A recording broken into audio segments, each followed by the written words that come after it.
వాళ్ళంతా మాట అన్నారంట రానమ్మా, ఖచ్చితంగా ఇంట్లో చెప్తారు. ఇప్పుడు మీరు అందరు మంచిగా ఉంటారు, మధ్యలో నేను ఒక్కనే ఇరుకపోయినా. ఏంటిరా అంత ఇట్లా మాట్లాడతాను? మనం ఎవరిని పట్టించుకోవాల్సిన అవసరం లేదు. దా పెళ్లి చేసుకుందాం వెళ్ళి.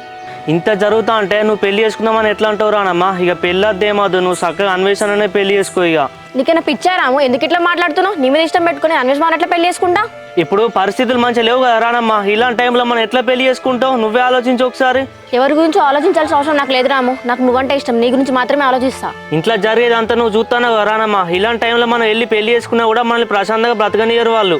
ఆహా, ఇప్పుడు ఇట్లా మాట్లాడుతున్నావు రాము. మరి నిన్న మొన్న పెళ్లి చేసుకుందాం బయటకు వెళ్ళిపోయినాం కదా, అప్పుడు ఇట్లా మాట్లాడలే, మరి అప్పుడేమైంది?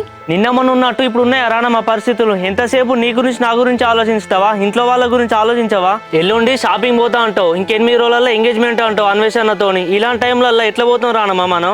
అవును రాము, అన్వేష్ బాబుతో పెళ్ళి అంటేనే కదా మన ఇద్దరం బయటకు వెళ్ళి పెళ్లి చేసుకుందాం అనుకున్నాం. అవును రానమ్మా, కానీ కన్న వాళ్ళ ప్రేమ కంటే, కుటుంబం ప్రేమ కంటే మన ప్రేమ